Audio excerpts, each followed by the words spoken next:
제가 활동하고 있는 전쟁 없는 세상이라는 단체를 먼저 소개를 할게요.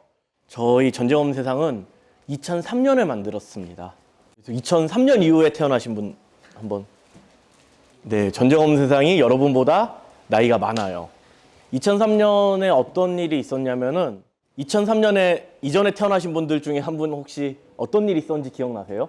2002년에는 한일 월드컵이 있었고 네. 이라크 전쟁이 발발을 했습니다. 2003년 3월 20일 날. 그때 전 세계적으로 평화운동이 되게 크게 일어났어요. 한국에서도 굉장히 많은 사람들이 평화운동에 참여를 했고, 저 그때 막 연예인들이 참여한 것도 처음 봤어요. 그러면서 한국에도 평화운동 단체들이 많이 생겼습니다. 많이 생겼는데, 워낙 한국이 남북 대치 상황이고, 군사주의가 되게 강하고, 이런 상황 속에서 평화운동이 되게 하기가 어려워요. 평화를 주장하는 사람들이 굉장히 소수가 되기가 쉽고 이래서 많이 사라지거나 이름만 남아있는데 저희는 어떻게 이렇게 계속 활동을 이어가고 있고요. 한 문장으로 저희 단체를 소개하면은 평화주의자들이랑 군사주의에 반대하는 사람들의 모임입니다. 군사주의라고 하면 좀 말이 어렵잖아요. 쉽게 설명을 해보자면은 사람들이 모여서 살면은 다양한 문제들이 발생을 하잖아요. 갈등이 생기고 뭐 부부간에도 싸움이 일어나고 친구들 사이에서도 마찬가지고 나라 대 나라 사이에서도 당연히 다양한 갈등이 일어날 텐데 이런 갈등을 많은 나라들은 많은 정치 지도자들은 군사적인 방식으로 해결하고 싶어 해요. 그게 손쉽다고 생각하니까 꼭 전쟁을 하지 않더라도 우리가 강한 군사력을 갖추면 약한 군사력을 가진 나라들이 우리 말을 따르겠지. 이렇게 군대나 군사적인 방식으로 세상에서 일어나는 갈등이나 문제를 해결하려고 하는 게 저는 군사주의라는 생각이라고 저는 생각을 하는데 그거랑 반대로 생각을 하는 거죠. 세상에 일어나는 많은 문제들, 특히나 나라와 나라, 국가와 국가 사이에 일어나는 갈등이나 다툼을 군사적이지 않은 방식으로 해결해야 된다고 믿는 사람들이 이제 군사주의에 반대하는 사람들입니다. 그런 사람들이 저희 단체에 모여 있고요. 저희 생각은 딱 이래요. 전쟁이 우연히 일어나는 것처럼 보이지만 혹은 되게 자연스러운 것처럼 보이지만 전쟁은 해가 뜨고 지고 바람이 불고 뭐 비가 내리고 이런 것처럼 자연현상이 아니고 자연스러운 게 아니라 굉장히 인위적인 거다. 전쟁을 하려고 기를 쓰고 노력하는 사람들, 전쟁이 일어났을 때 돈을 벌거나 이득을 얻는 사람들이 끊임없이 전쟁을 위해 노력을 하기 때문에 전쟁이 일어난다고 생각하고 저희는 그래서 전쟁이 그렇게 일상적인 어떤 나쁜 짓들의 결과라면 이걸 막는 일도 되게 일상적인 노력을 해야겠다고 생각을 해요. 그래서 저희는 전쟁이 일어나는 원인을 우리 사회에서 그리고 내 삶에서 없애는 그런 노력을 하는 단체입니다. 주로 하고 있는 것은 지금 병역 거부라는 말 들어보셨어요, 혹시? 나는 전쟁에 참여하지 않겠어. 나는 내 이웃 나라의 이웃 시민들을 향해 총을 쏘지 않겠어. 나는 살인을 하지 않겠어. 이렇게 군대를 입영하기를 거부하는 사람들을 병역 거부자라고 하는데 꼭 그런 군대 입영 거부뿐만 아니라 나는 어떤 방식으로든 전쟁에 동참하지 않겠다. 내가 내는 돈이, 내가 쓰는 물건이 전쟁과 연관되어 있다면 난 이거 안 하겠다. 이런 전쟁을 거부하는 사람들을 저희는 모으는 활동들을 하고 있고 그걸 통해서 전쟁이 일어나는 걸 막고 혹은 지금 하고 있는 전쟁들은 빨리 끝내는 걸 노력하는 캠페인을 하고 있고요. 또 한편으로는 이제 전쟁이 일어나는 저희가 생각하기에 큰 이유 중에 하나가 전쟁으로 막대한 돈을 버는 회사들이 있기 때문이거든요. 이 회사들은 전쟁이 일어나야 돈을 많이 벌기 때문에 전쟁이 일어나기를 바라고 전쟁을 막 일어나게 만들려고 강대국 국가들 나라에 막 로비를 해요. 정치인들한테 뇌물을 주기도 하고 그런 무기를 만들어서 파는 군수산업체라고 저희는 부르는데 그런 무기 만드는 회사들이 하는 나쁜 짓들을 알리고 그런 나쁜 짓을 못하게 하는 이런 활동을 저희가 또 하고 있습니다. 네, 전쟁 없는 세상 소개는 이것으로 마치고 본격적으로 오늘 이야기를 시작해 보려고 하는데 지금 딱 생각했을 때 떠오르는 전쟁, 실제 있었던 전쟁, 뭐 영화 속이나 드라마 속 전쟁 뭐 다 좋습니다. 하나씩 얘기해 볼까요? 자, 그러면 저는 다 못 외우지만 여러분들이 말한 전쟁 뭔지 기억하고 있잖아요. 그 전쟁 하면 떠오르는 대표적인 이미지를 짧게 얘기해 주세요. 한 장의 사진이라고 생각했을 때. 약간 이미지들이 공통점이 좀 있는 것 같아요. 주로 전투 장면을 떠올리거나 전투로 인해 피해를 입은 사람들의 이미지를 떠올리거나, 이게 우리가 전쟁 생각할 때 사실 되게 쉽게 떠올릴 수 있는 이미지들인데, 저는 전쟁을 막고 전쟁을 중단시키기 위해서는 이 이미지도 중요한데, 사실은 전쟁이라고 했을 때 전투 이외의 것을 생각하는 게 더 중요한 것 같아요. 물론 이제 전투 과정에서 굉장히 많은 전쟁 범죄가 일어나기 때문에 이걸 우리가 당연히 알아야 되고 잊지 말아야 되고 기억해야 되는데, 우리가 전투를 중심으로 생각하게 되면은 전쟁을 하는 건 군인이거든요. 우리는 전쟁에서 떨어져 있는 사람이 되고, 근데 실제로 전쟁을 수행하거나 어느 나라가 전쟁을 할 때는 각자의 역할을 다 하는 거라고 저는 생각을 해요. 군인들은 전투를 하죠. 전투는 전쟁에서 중요한 부분이니까.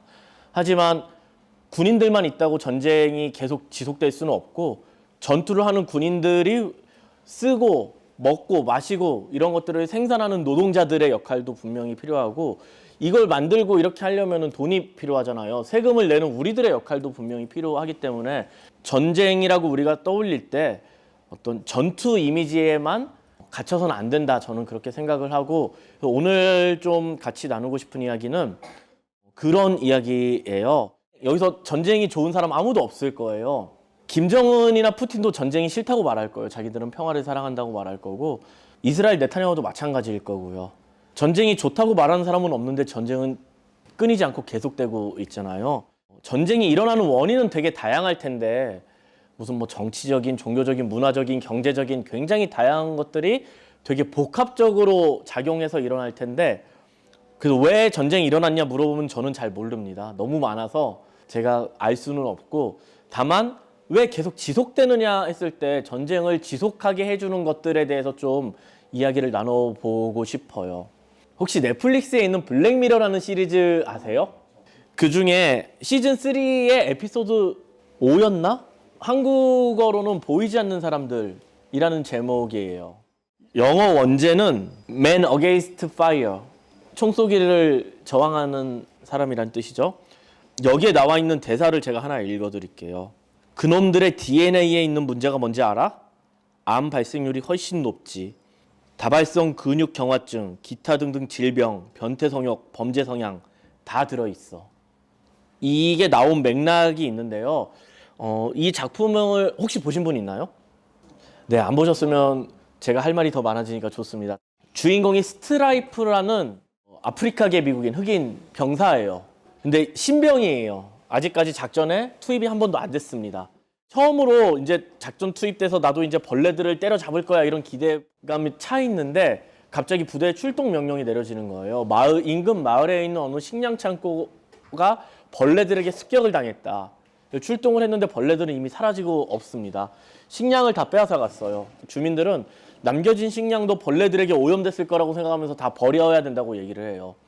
근데 그 식품 창고 주인이 벌레들이 저쪽으로 도망갔다고 얘기합니다. 그쪽 방향에는 마을 사람들하고 떨어져서 사는 약간 괴짜 같은 사람이 있어요. 근데 그 사람들은 벌레들하고도 친하다는 그런 소문이 있습니다. 그 사람이 벌레들을 숨겨줬을 것 같으니까 군인들이 주인공을 포함해서 그 집에 가요. 수색을 하는데 발견을 못했습니다. 근데 주인공이 약간 신병이니까 어설프거든요. 뭐 이렇게 잘못 헛디뎌가지고 넘어지려고 벽을 딱 짚었는데, 드라마잖아요. 그럴 때 꼭 그 벽이 비밀 통로, 우연히 발견하는 거예요. 근데 자기 혼자 그렇게 비밀 통로로 들어가서 봤는데 벌레들이 있었습니다. 3마리인가 4마리인가 있었어요. 그래서 총을 바로 쏴서 죽이고, 한 마리의 벌레가 갑자기 달려들어서 육박전을 벌입니다. 그리고 이제 가까이 붙어 있으면 총을 못 쏘니까 칼로 그 벌레 심장을 이렇게 찔러서 죽여요. 근데 벌레라고 표현을 했는데 키나 이런 거는 사람과 같고요. 팔다리 있고 얼굴 있고 체형은 사람과 똑같아요. 근데 머리가 털이 하나도 없고 눈과 입만 있고 소리를 내는데 말을 하는 게 아니라 막 비명 같은 괴성만 질러대요. 근데 아무튼 벌레를 혼자서 4마리를 잡았으니까 이 선임병들은 다 축하하고, 너의 첫 번째 작전은 성공이야, 돌아와서 축하를 하고 있는데, 그날부터 이 주인공은 원인 모를 두통에 시달립니다. 두통에 시달려서 병원을 가보는데 아무 이상이 없다고 해요. 정신과 상담을 받는데도 아무 이상이 없다고 합니다. 근데 이 군인들은 메스라는 어떤 장치를 부착하고 있습니다. 팔에 부착하는 장치인데 이게 군인들의 능력을 엄청나게 향상시켜줘요. 100m를 막 저 같은 사람이 차도 7초에 달리고 총을 쏘면은 거의 백발백중하고 시력도 엄청 좋아지고 그리고 드론이 이렇게 수색을 하면은 드론과 데이터로 연결이 돼서 자연스럽게 내 뇌 속에 드론의 시선으로 볼 수가 있는 거예요. 이게 오작동하기 시작합니다. 그 주인공의. 그래서 이 기술자를 찾아가는데 사실 그 기술자가 그걸 만든 사람이었어요. 근데 뭐 여러 가지 조치를 취하고 난 다음에 또 벌레들이 나타났다는 제보를 받고 출동을 합니다. 주인공과 주인공의 부대가 어느 허름한 건물에 들어가서 소탕 작전을 벌이는데 어떤 방에 들어갔는데 이런 소파 뒤에 움직임이 있는 거예요. 총을 들고 겨누고 소파를 발로 팡 치우면서 겨눴는데 사람이었어요. 되게 남루하고 헐벗은 옷을 입은 노파였는데 그러니까 이 주인공은 벌레가 아니까 사람이니까 암진시키죠. 걱정 마라, 우리는 벌레를 소탕하러 온 거지 사람을 죽이는 사람들이 아니다. 안심시키고 여기 위험하니까 밖으로 나가야 된다 해서 방 밖으로 내보냈는데 방 밖으로 나가는 순간 이 주인공의 동료가 그 사람을 쏴 죽입니다. 바로. 그래서 이제 따지는 거죠. 주인공이 지금 뭐 하는 짓이냐. 오히려 동료가 주인공한테 너야말로 뭐 하는 짓이냐, 왜 벌레를 살려주냐 이러는 거예요. 그리고 둘이 다음 역방으로 갔는데 거기에 이제 편집이 교차돼요. 주인공의 시선을 봤을 때는 마찬가지로 겁에 질려 있고 옷도 제대로 챙겨 입지 못한 여러 사람들이 벌벌 떨고 있는데 주인공의 동료는 눈에는 다 벌레로 보여요. 그래서 다 쏴 죽입니다. 주인공은 자기 동료가 사람을 쏴 죽이니까 미치겠는 거잖아요. 그래서 동료를 쳐서 기절시키고 도망갑니다. 근데 결국엔 잡혀요. 잡혀서 창도 없고 아무것도 없는 감옥에 갇히는데 이걸 만들었다는 사람이 와서 이제 취조를 합니다. 그러면서 하는 이야기가 아까 그 대사인데, 물론 인간은 악명이 높긴 하지만 기본적으로 공감할 줄 아는 종족이야. 서로를 죽이고 싶어 하지 않지. 그건 좋은 거야. 하지만 상대를 몰살해야만 살 수 있을 때가 문제가 돼. 오래전, 그러니까 20세기 초에 대부분의 군인들은 총을 안 쐈어. 쏴야 할 때는 적의 머리 위로 쐈지. 일부러 그런 거야. 1차 세계대전 때 영국군 이야기야. 영국군의 준장들은 막대기를 들고 다니면서 총을 쏘지 않은 병사들을 때렸어. 2차 세계대전 때도 적을 향해 조준사격한 군인들은 15%에서 20%밖에 안 돼. 많은 나라의 군대에서 어떻게 하면 적에게 총을 쏘게 할 수 있을까를 고민을 해서 훈련을 시켰어. 그래서 베트남 전쟁 때는 미군의 85%가 적을 향해 총을 쐈어. 총알을 많이 쐈는데도 여전히 적의 사망률은 낮았지. 게다가 적을 쏜 미군들은 대부분 정신이 나간 채로 귀국했지. 이 메스 시스템이 생기기 전의 상황은 이랬어. 이건 궁극적인 무기야. 정보 수집이나 조준, 신체를 통제하지. 그런데 정말 중요한 것은 상대가 괴물이면 방아쇠를 당기기 쉽잖아? 비명도 안 들리고 피냄새도 못 맡잖아? 그런 능력을 갖추게 해주는 거야. 그러니까 이 메스 때문에 사람들은 자기랑 똑같은 사람을 인식하지 못하고 피가 나도 피냄새를 맡지 못하고 벌레라고 부르면서 혐오하면서 쉽게 죽일 수 있었던 거죠. 사실은 이 군인들은 이걸 차고 있기 때문에 어떤 민족일 수도 있고 계급일 수도 있고 이 사람들을 죽였다고 쳐도 이걸 지켜보는 민간인들도 똑같이 이걸 안 차고 있기 때문에 똑같이 보일 텐데 계속 벌레라고 부르면서 학살하는 걸 방조했던 거잖아요. 그건 사실 이 기구의 문제라기보다는 그 사회에 특정 계층의 사람들에 대한 혐오와 차별이 굉장히 만연해 있기 때문이라고 저는 생각을 합니다.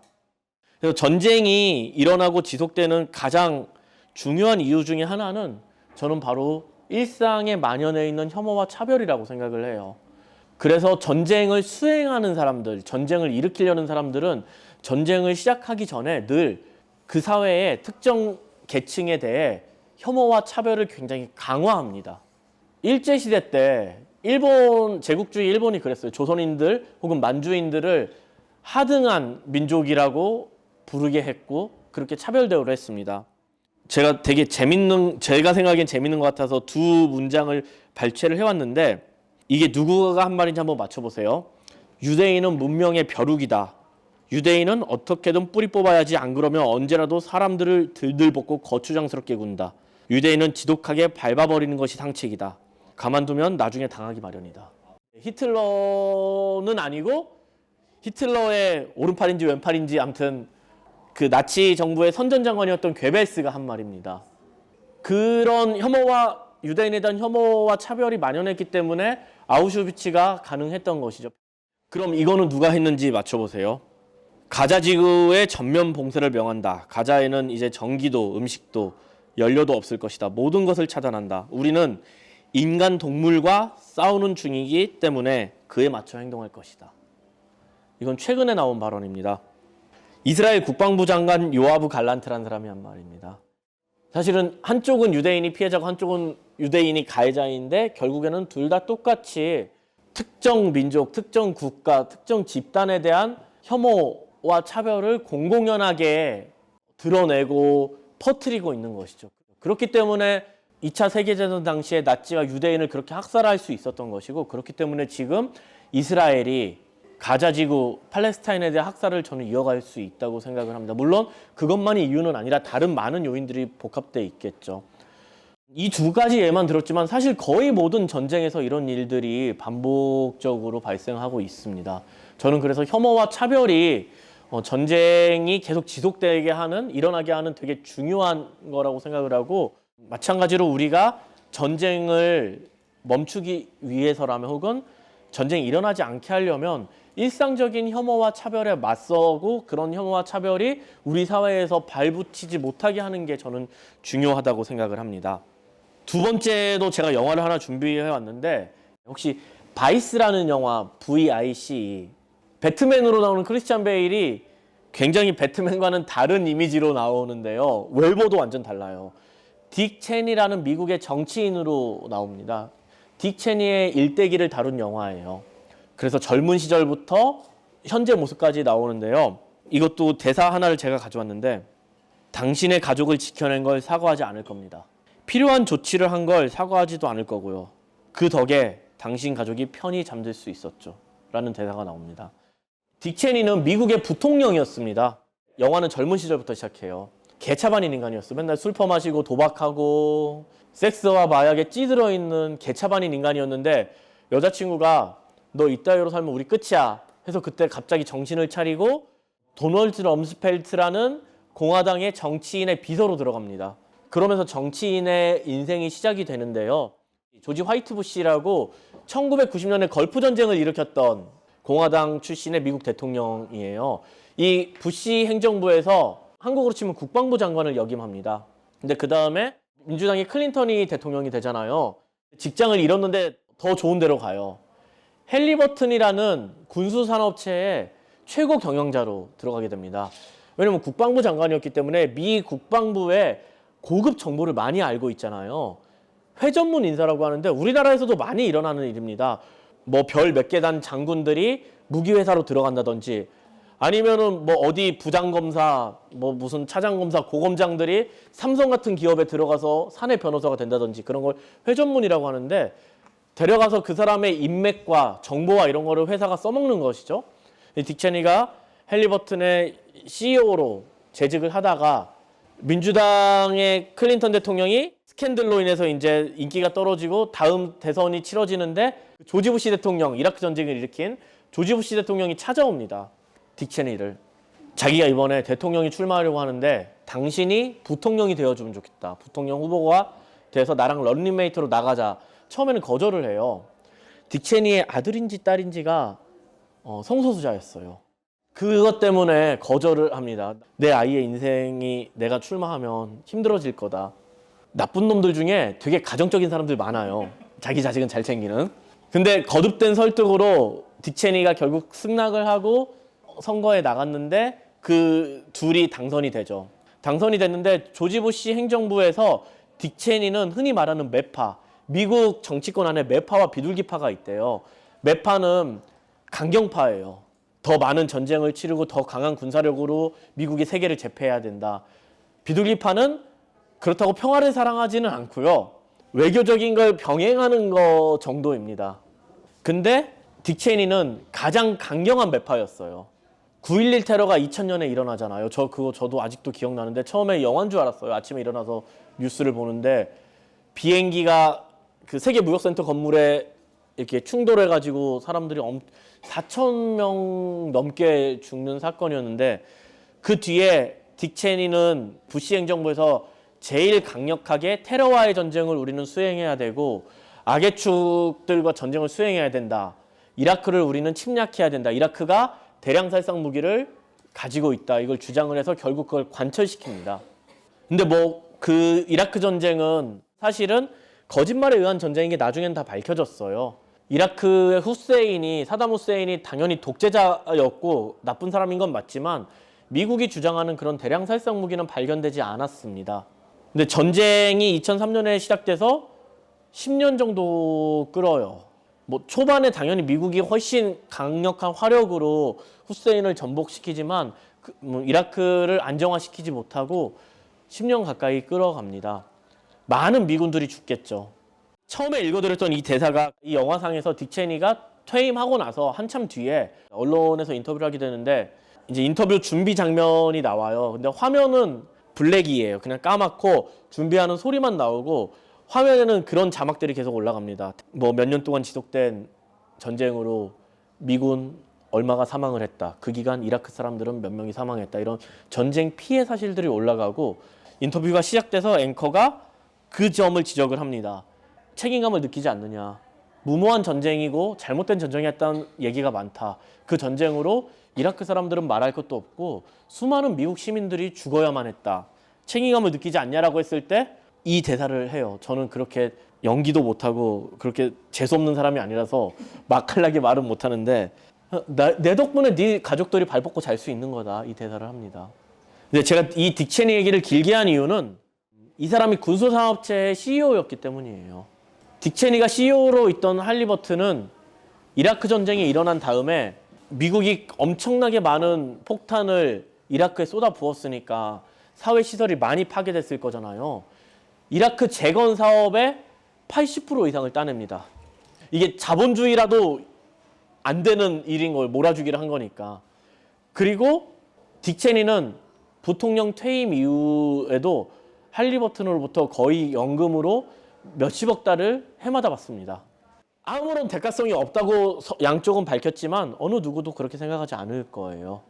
이게 딕 체니라는 한 개인이 나쁜 사람이어서라고 저는 생각하지는 않고요. 물론 나쁜 사람이죠. 그 사람의 나쁜 것도 큰 영향이 있을 거지만 할리버튼 혹은 뭐 로키드 마틴, 보잉 이런 기업들이 끊임없이 자신들의 무기를 팔기 위해서 전쟁을 일으키도록 자신의 정부에게 뇌물을 주거나 아니면 전쟁 분위기를 고조시킵니다. 세계에서 가장 큰 무기 회사가 로키드 마틴이에요. 그 어벤져스에 나오는 아이언맨. 토니 스타크가 원래 직업이 아이언맨 1을 보면은 원래 무기 만드는 회사의 CEO였습니다. 아이언맨이 된 계기가 자기 회사가 만든 무기 이거 잘 돌아가는지 보고 영업하려고 중동 지역에 갔다가 반군이 쏜 공격을 당해가지고 심장에 이상이 생겨서 과학자기도 했으니까 뭘 장착해가지고 아이언맨이 되는 건데 근데 알고 봤더니 자기를 공격한 무기가 자기 회사 무기였던 거예요. 거기서 깨달음을 얻고 스타크 인더스트리였나? 아무튼 그 회사를 재생에너지 회사로 바꿔요. 영화에서는. 근데 그 회사 마크가 이렇게 된 이게 줄 로고가 이런데 그게 로키드 마틴 로고예요. 지구상에서 가장 많은 돈을 버는 군수산업체고 한 해 매출이 삼성전자의 3분의 1, 4분의 1 수준이에요. 그거밖에 안 돼 이렇게 생각할 수도 있지만 삼성전자는 핸드폰도 만들고 노트북도 만들고 별의별 걸 다 만들잖아요. 전 세계 사람들이 쓰는 소비재를 다 만드는데 로키드 마틴은 무기만 만들어서 거의 삼성전자에 이렇게 견주는 수준인 거죠. 어마어마한 돈을 벌어들입니다. 이런 회사들이 끊임없이 전쟁 위기를 만들어내려고 노력을 해요. 가장 큰 영업이익을 냈을 때가 우크라이나 전쟁 이후에 바뀌었을 텐데 그 전에는 2017년이었어요.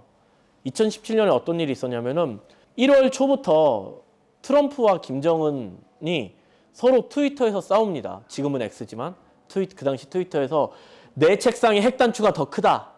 막 싸워요. 그리고 한국 정부는 사드를 배치하기로 결정을 합니다. 그리고 F-35 전투기가 잘 팔리던 때였어요. 이런 것들이 합쳐지면서 다시 말해서 전쟁 위기가 커지면 커질수록 군수산업체들은 돈을 법니다.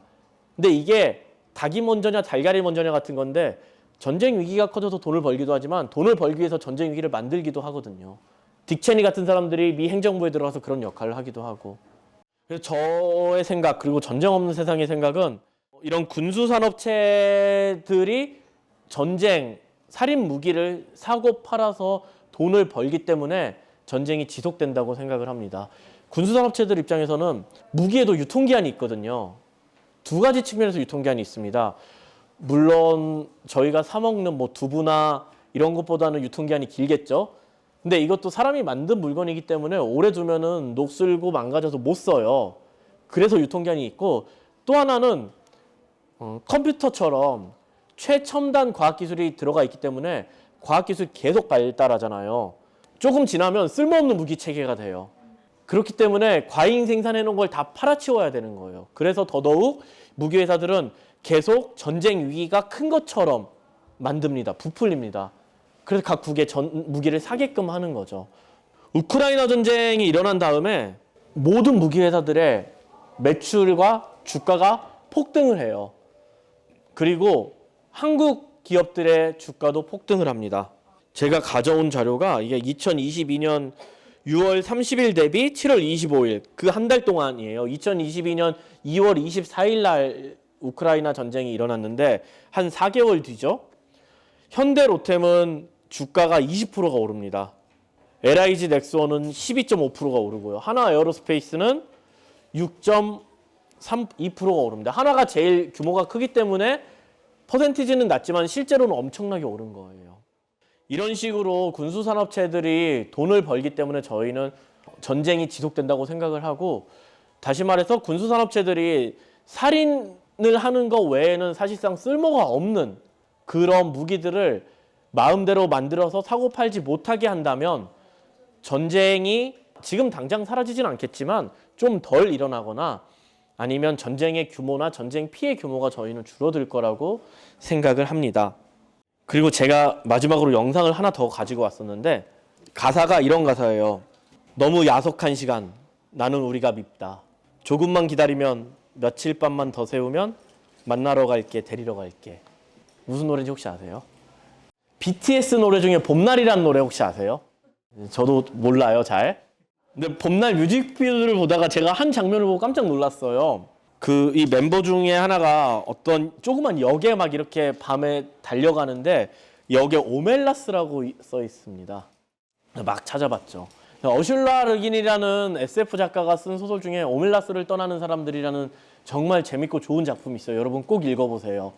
이 소설의 배경은 오멜라스라는 행성입니다. 외계에 있는 행성인데요. 어떤 곳이냐면 여러분이 생각하는 유토피아의 모든 것이라고 생각하면 돼요. 유토피아 하면 어떤 이미지 떠오르죠? 평화, 전쟁이 없고 갈등이 없고 평화로운 곳. 모든 사람이 인권을 존중받고 경제적으로도 풍요롭고. 근데 여기는 철학적으로도 풍요롭고 문화적으로도 풍요로워요. 사람들은 풍족하게 살지만 노동의 어떤 즐거움을 알고 그렇다고 일만 하는 게 아니라 일이 끝나면 친구와 가족들과 좋은 시간을 보내고 시를 쓰고 낭독하고 철학적인 토론을 하고 축제를 벌이고 열심히 살고 여러분이 생각하는 더 이상 완벽할 수 없는 곳이에요. 근데 오멜라스에는 한 가지 규칙이 있습니다. 모든 오멜라스에 사는 사람들은 일생에 한 번은 무언가를 수행을 해야 돼요. 그게 어떤 거냐면은 오멜라스의 어느 빌딩 지하실을 방문을 해야 돼요. 빌딩 지하실에는 한 소녀가 있습니다. 나이는 몇 살인지 알 수 없고요. 그 지하실은 햇볕이 들지 않습니다. 소녀는 그 지하실에 묶여서 갇혀 있고 거기서 옥수수 가루와 기름과 물만 먹으면서 계속 살아가게 돼요. 모든 오멜라스의 시민들은 그 소녀를 한번 봐야 돼요. 가서. 보면 어떻게 할 것 같아요, 여러분들? 어떨 것 같아요? 데리고 나와야죠. 그쵸? 근데 아무도 데리고 나오지 않아요. 그게 규칙입니다. 오멜라스가 유지되는 규칙이에요. 소녀가 거기서 그런 삶을 살아야 돼요. 소녀를 데리고 나오면 오멜라스의 사람들이 누리고 있는 경제적인, 물질적인, 혹은 문화적인, 정치적인 철학적인 모든 풍요는 사라집니다. 오멜레스 사람들은 고민에 빠지게 돼요. 고민하다가 어떤 사람들은 그냥 잊고 사는 것을 택합니다. 나쁜 마음은 아니었을 거예요. 왜냐하면 내 인생만 망가지면 그렇게 할 수 있을 텐데 내가 사랑하는 가족들, 이웃들, 친구들의 삶도 다 망가져야 되는 거예요. 그걸 내가 할 수 있을까? 대부분의 사람들은 그냥 포기를 하죠. 소수의 사람들은 못 견디고 자살을 하기도 하고요. 그리고 아주 소수의 사람들은 오멜라스를 떠납니다. 오멜라스 바깥에 사람이 살 수 있는 행성이 있는지 몰라요. 물론 지구가 있지만 그 사람들은 지구의 존재를 모르기 때문에 나가면 죽을 수도 있지만 소녀를 그대로 두고 볼 수도 없고 두고 본 채로 자기가 그 풍요를 누리면서 살아갈 수도 없고 데리고 나올 수도 없어서 오멜라스를 떠나요. 소설은 그 사람들이 떠나면서 끝이 납니다. 그래서 제목이 오멜라스를 떠나는 사람들이에요. 근데 사실 우리가 어떤 상황에 대해서 도덕적인 판단을 내리기는 어쩌면 쉬워요. 우리 모두 다 배운 사람들이니까, 착한 사람들이니까 데리고 나와야죠. 당연히 다 그렇게 생각을 할 텐데 현실의 문제로 이게 다가올 때는 굉장히 복잡한 여러 가지가 섞여 있기 때문에 누구나 도덕적인 판단을 하거나 도덕적인 행동을 하기가 굉장히 어려운 것 같아요. 그래서 그런 행동을 못하는 사람을 비난하기도 어렵고 비난하는 게 좋은 일인가 싶기도 해요. 제 생각에는. 오멜라스의 사람들처럼 분명 우리는 어떤 식으로든 지하실의 소녀 같은 존재 혹은 설국열차의 엔진칸에 있는 그런 소년 같은 누군가의 희생으로 잘 먹고 잘 살고 있다고 저는 생각을 합니다. 소녀를 끄집어낼 용기는 없다고 하더라도 그걸 아는 거는 되게 중요하다고 생각을 해요. 이걸 전쟁으로 가져와서 얘기를 해보자면은 한국은 사실 부자 나라잖아요. 저는 가난하지만 나라는 부자예요. 저는 최저임금 생활자지만 최저임금 생활자인데 막 외국 여행도 가거든요. 2주 동안 대만 자전거 여행을 다녀왔습니다. 밥을 사 먹는데 한국 물가가 너무 비싸서 안 비싸게 느껴져요. 대만 물가가 전혀. 근데 우리가 누리는 이런 부에는 분명히 지하실의 소녀의 희생이 있다고 저는 생각을 하고요. 이게 전쟁에서는 바로 한국이 파는 전쟁 무기들이라고 생각을 합니다. 한국이 굉장히 많은 무기들을 팔고 있습니다. 우크라이나 전쟁이 일어나고 나서 한국의 무기 수출이 어마어마하게 늘었어요. 원래는 러시아에도 무기를 판매를 했습니다. 한국이. 근데 러시아는 자체적으로 무기를 생산할 수 있는 기술과 산업이 있기 때문에 한국산 무기를 많이 사지는 않았고 하지만 러시아에도 팔고 우크라이나에도 팔고 이랬다가 전쟁이 일어난 이후에 러시아에는 지금 판매를 하지는 않고 있습니다. 우크라이나에도 무기 지원을 하지는 않고 있어요. 직접적으로는. 미국이라든지 EU에서는 그것을 한국 정부에 계속 요구를 하고 있습니다. 우크라이나 젤렌스키 대통령도 한국 국회에서 연설을 하면서 무기 지원해달라고 요청을 했었고요. 근데 직접적으로는 무기를 지원하지 않지만 우크라이나의 무기를 지원하는 나라들에게 무기를 판매하는 것으로 간접적으로 지원을 하고 있습니다. 폴란드 같은 나라가 자기네 비축 무기를 우크라이나에 지원을 하고 이걸 또 채워 넣어야 되니까 한국산 무기를 사가는 거예요.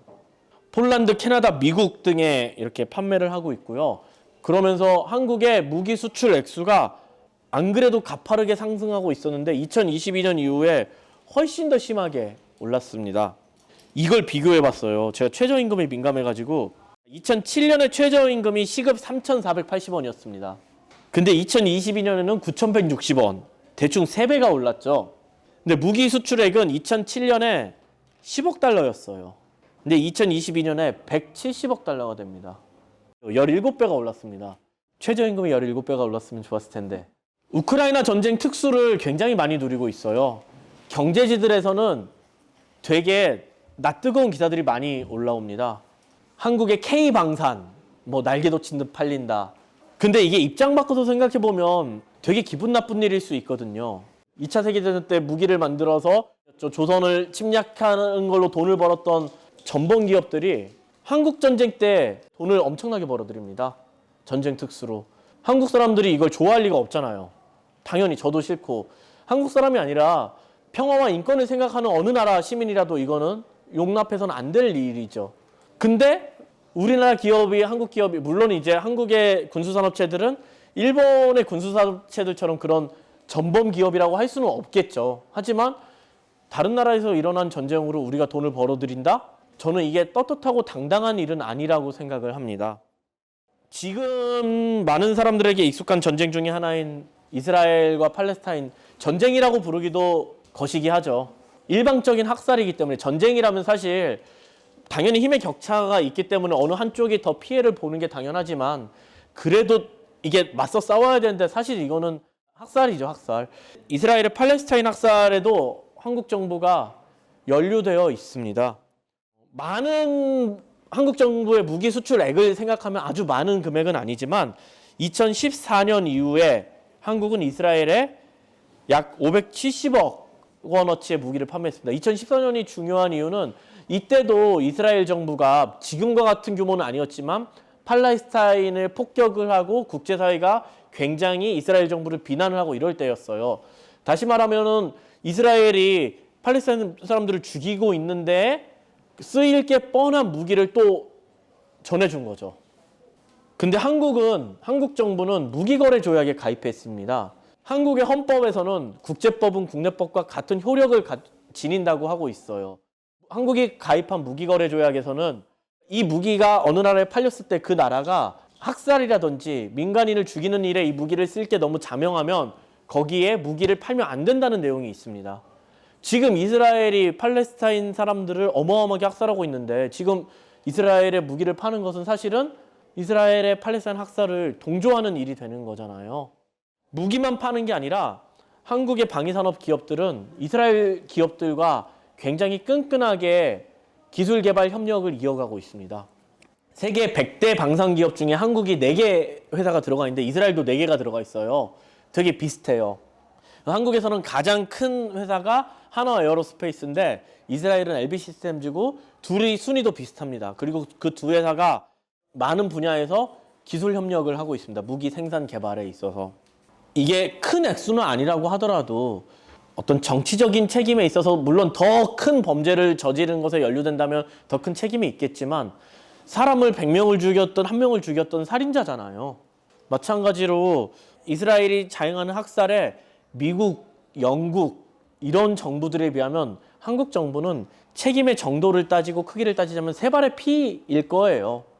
하지만 이거를 과연 우리가 모른 척할 수 있는 책임인가 했을 땐 저는 아니라고 생각을 하고 특히나 그 수출로 우리가 맨날 경제지에서 그렇게 K방산 수출돼서 우리나라 수입이 늘어나고 뭐 이렇게 자랑을 하는데 이것에 대해서 우리는 계속 문제를 제기하고 한국 정부가 이스라엘의 무기를 팔면 안 되게끔 만들어야 된다고 저는 생각을 하고요. 또 이걸 사진을 보여드렸으면 좋았을 텐데 수류탄 사진인데 수류탄에 세열 수류탄 K413하고 일련 번호가 있고 한화, 보 이런 번호가 있어요. 이걸 저희 활동가 중에 한 명이 트위터에서 찾아냈습니다. 트위터에서 예멘 반군 계정에서 찾아냈어요. 예멘이란 나라가 어디인지 아세요? 2018년도에 예멘 난민 500명이 한국의 제주도에 왔습니다. 한국에 난민 신청을 하겠다고. 그때 한국 사회가 발칵 뒤집혔었거든요. 난민을 받아들여야 된다는 사람도 있고 난민을 받아들여서는 안 된다는 사람들도 있고 그 나라 예멘인데 이 예멘 반군이 찍어 올린 사진에 한국산 수류탄이 발견이 됐습니다. 물론 한국 정부가 예멘 반군에게 무기를 판 적은 없습니다. 저희가 확인한 바로는. 근데 한국 정부가 사우디아라비아와 아랍에미리트에 무기를 많이 팔아요. 아랍에미리트 같은 경우는 무기만 파는 게 아니라 한국 군대가 가서 아랍에미리트의 군대를 훈련시켜 주기도 합니다. 굉장히 끈끈한 관계를 맺고 있어요. 근데 아랍에미리트와 사우디아라비아가 예멘 내전에 적극 개입하고 있기 때문에 예멘 반군과 교전을 벌였다가 예멘 반군이 이런 빼앗은 무기였던 거죠. 그 예멘 정부군이 예멘 반군을 포격하는 걸 보면은 그거를 시가 지역에서 발사를 해요. 그러니까 예멘 정부군이나 반군이나 다 마찬가지인 거죠. 한국에서 멀리 떨어져서 있는 나라의 내전인데 양쪽 모두가 결과적으로 한국산 무기를 가지고 싸우고 있습니다. 물론 한국산 무기만 가지고 싸우진 않겠지만 한국산 무기를 가지고 싸우고 있어요. 그리고 그 내전 때문에 예멘의 수백만 명의 시민들이 집을 떠나고 고향을 떠나서 난민이 됐습니다. 그중에 아주 소수인 500명이 한국에 왔고요. 한국 정부는 한 명도 예멘 난민으로 인정을 해주지 않았습니다. 인도적 체류 자격만 줬었고요. 저희가 행사를 하면서 한번 만났던 예멘 난민 중에 한 분은 굉장히 젊은 분이었어요. 제가 그때 만났을 때도 벌써 몇 년 전이긴 하지만 그때 20살을 간 넘었는데 이분은 소년병으로 끌려갔다가 탈출한 사람이었어요. 학교에서 공부하고 있는데 반군이 들이닥쳐서 공부하고 있는 학생들을 다 끌고 간 거예요. 총을 쥐어주면서 너네 이제 군인이 돼서 싸워야 된다. 그래서 이분은 탈영을 한 거죠. 한국으로 치면 탈영을 해서 탈출을 해서 한국까지 와서 난민 신청을 했는데 난민 심사에서 떨어졌습니다. 근데 저희가 이분을 인터뷰하려고 인터뷰지를 보냈어요. 근데 이분이 영어를 못해서 영어를 할 수 있는 이분의 친구가 통역을 해줘가지고 이제 서면으로 일단 답변을 받았는데 답변이 너무 성의가 없는 거예요. 그래서 좀 너무하시네. 기분이 좀 안 좋았죠. 근데 실제로 인터뷰할 때 만나서 얘기를 해보니까 아랍어도 잘 못 읽는데요. 말은 할 줄 아는데. 근데 그 이유가 내전이 너무 길어지니까 학교 수업이 온전하게 진행이 되지 않았던 거예요. 그래서 예멘에는 글자를 읽지 못하는 청소년들이 굉장히 많다고 하더라고요. 그것 때문에 인터뷰가 원활하지 않았는데 저는 그래도 되게 반성을 했습니다. 이 되게 부자 나라에 안전한 나라에 살면서 아니 어떻게 학교를 다녔는데 글을 못 읽어? 이렇게 생각을 했거든요. 내 세상이 얼마나 좁은지에 대해 반성을 했는데 근데 그분께 인터뷰 말미에 그 질문을 드렸어요. 혹시 한국 정부가 예멘 정부에 혹은 예멘의 내전에 개입하는 사우디아라비아와 아랍에미리트에 무기를 판매하는 것을 알고 있냐 했더니 깜짝 놀라면서 자긴 처음 듣는 얘기다. 그러더니 저한테 다시 질문을 던졌어요. 그러면 너네 정부가 예멘에 무기를 팔면 예멘 내전에 너네 정부의 책임도 있는 건데 왜 너네 정부는 한국 정부는 예멘 난민을 인정하지 않느냐. 우리가 누구 때문에 난민이 된 거냐. 이렇게 반문을 하더라고요. 저는 당연히 대답을 못했죠. 예멘뿐만이 아니라 되게 많은 나라들에서 내전이나 혹은 국제전이나 이런 전쟁으로 난민이 수백만 명씩 발생을 하고 있는데 한국 정부는 갈수록 무기 수출을 늘려가고 있고 더 많은 무기를 더 다양한 나라에 판매하고 있습니다. 전 세계에 난민이 많아지는데 한국 정부가 일조를 하고 있는 것이죠. 거기에 대한 책임을 지기 위해서는 한국 정부가 난민을 받아들이는 태도와 입장이 달라져야 하는 것도 있고 또 하나는 저는 한국 정부가 이 난민을 양산하는 원인을 제공해서는 안 된다고 생각을 해서 평화활동가 입장에서 무기를 아예 안 팔면 좋겠지만 하다못해 분쟁 중인 국가거나 혹은 독재 정부가 들어선 국가 이 무기가 사람들을 죽이는데 지금 당장 쓰일 가능성이 매우 높은 국가들에는 무기를 판매해서는 안 된다고 생각을 합니다. 이렇게까지 얘기하고 제가 이런 퀴즈를 내면은 다들 여러분들은 똑똑하신 분이니까 답을 맞출 것 같아요. 제가 나라를 몇 개 이야기를 할게요. 인도네시아, 필리핀, 스리랑카, 바레인, 태국, 호주의 공통점이 무엇일까요? 한국이 무기를 판매하는 나라들이고요. 한국이 무기를 파는 나라는 되게 많은데 많은 양의 무기를 구매하는 나라들입니다. 다양한 무기들을 구매를 합니다. 공격용 무기, 방어용 무기, 그리고 경찰용 무기들까지. 인도네시아는 한화의 바라쿠다 장갑차를 주로 수입하는 나라인데요. 이거를 어디에 쓰냐면 인도네시아는 섬이 엄청나게 많잖아요.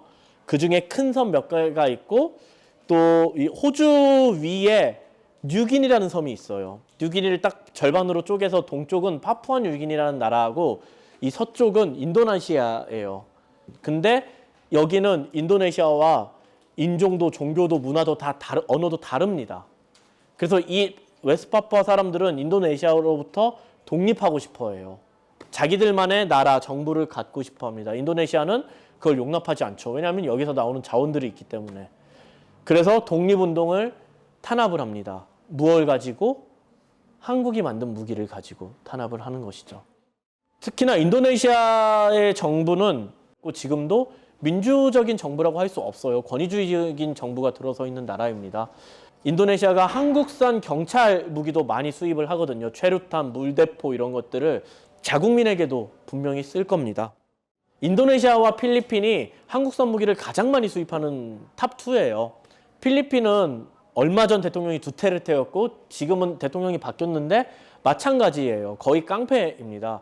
민주적인 정부가 아니고 독재 정부입니다. 집회와 시위의 자유가 없어요. 이 나라들에 한국이 굉장히 많은 최루탄을 수출합니다. 한국은 6월 항쟁 혹은 그런 민주화 운동을 통해서 정치적인 민주화를 이루어낸 나라다라고 배우고 굉장히 그걸 자랑스러워합니다. 그 역사를. 1987 같은 영화도 나오고 그러잖아요. 그리고 막 다른 나라에 그 막 님을 위한 행진곡 이런 거 막 알리고 막 이래요. 민주주의의 역사를 자랑하는데 한편으로는 그 나라의 민주화 운동을 탄압하는 무기들을 수출을 하고 있는 것이죠. 스리랑카랑 바레인은 한국산 최루탄을 주로 수출하는 나라들이고요. 바레인에서는 그 아랍의 봄에 힘입어서 민주화 운동이 거세게 일어났는데 바레인 경찰들이 최루탄을 엄청 쏴댔어요. 그래서 되게 보수적으로 적게 잡아도 수십 명이 죽었습니다. 근데 그때 바레인에서 저희 단체를 비롯해서 한국 단체들의 메일이 온 거예요. 이메일이. 우리나라에서 경찰이 최루탄을 쏴서 수백 명의 시민이 죽고 다쳤는데 바레인에 최루탄을 가장 많이 수출하는 나라가 너네 나라다. 니네가 좀 너네 정부의 수출을 막아달라고 연락이 온 겁니다. 그래서 저희가 캠페인을 해서 운 좋게도 6개월 만에 막았어요. 그거는. 그리고 나서 이제 또 그 회사들이 터키에 수출을 하는데 그걸 또 저희가 막았어요. 그랬더니 이 최루탄을 만드는 회사가 수출을 하지 않고 터키에 공장을 세워버리더라고요. 근데 그거 저희가 뭐 어떻게 할 수가 없어가지고 터키 활동가들이 알려줬는데 스리랑카에서도 작년인지 올해인지에 경제난 때문에 반정부 시위가 크게 일어났는데 이때도 경찰이 최루탄을 쏘는 거를 현지에 있는 활동가들이 이걸 찍어가지고 알려줬는데 그게 한국산 최루탄이었습니다. 민주주의를 자랑스러워하는 한국이지만 다른 나라의 민주주의를 파괴하는 걸로 돈을 벌고 있는 것이죠.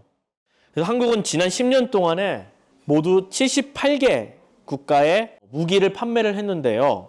그 중에서 69%에 해당하는 54개국이 무기 판매 위험국입니다. 분쟁 중이거나 전쟁 중이거나 아니면 독재 정부가 자국민을 탄압을 하고 있거나 이런 나라들의 무기를 팔아서 우리가 돈을 벌고 있는 것입니다. 그래서 지금 한국은 전 세계 무기 시장에서 수출을 9번째로 많이 하는 나라예요. 물론 1등은 미국입니다. 외국 활동가들의 경험인데 무기 회사 상인들이 그렇게 얘기한대요. 너네 자동차 사고로 한 해에 몇 명 죽는지 아냐. 현대자동차, 기아자동차 가서 그거 만들지 마라 물어내라고 하냐. 우리는 죽이라고 만든 게 아니고 평화를 지키라고 만들었는데 그걸 잘못 쓴 국가들의 책임이다. 이렇게 얘기를 한다고 해요. 사실은 말도 안 되는 궤변이죠. 근데 그런 연구 결과들이 있습니다. 무기 판매가 늘어날수록 전쟁이 일어날 확률이 높아진다는 연구 결과인데요. 특히 무기를 수입하는 독재 국가들이 자국민을 살해할 가능성이 훨씬 높아진대요. 무기를 수입하지 않는 독재 국가에 비해서. 그리고 분쟁이 일어나기 쉬운 지역의 무기 수출과 수입이 늘어날수록 무력 충돌이 발생하는 빈도가 더 높아진다고 합니다. 우리나라는 세계 9위의 무기 수출 국가라고 했잖아요. 근데 10위권 안에 들어있는 나라 중에서 무기 수출 이 점유율이 가장 가파르게 상승하고 있는 나라입니다. 윤석열 정부는 세계 4위의 무기 수출 국가로 만들겠다고 이야기를 하고 있습니다. 실제로 그걸 위해서 무기 산업에 많은 지원을 해주고요. 되게 안 좋은 방향이라고 생각을 하고 왜냐하면 윤석열 정부뿐만 아니라 그 전에 민주당 정부에서도 무기 산업을 육성을 하고 성장하는 데 큰 공을 들였기 때문입니다. 제가 이 무기 산업에 대해서 특히 한국의 무기 수출에 대해서 말씀을 드렸던 거는 오멜라스를 떠나는 사람들과 연결되어 있는 건데요.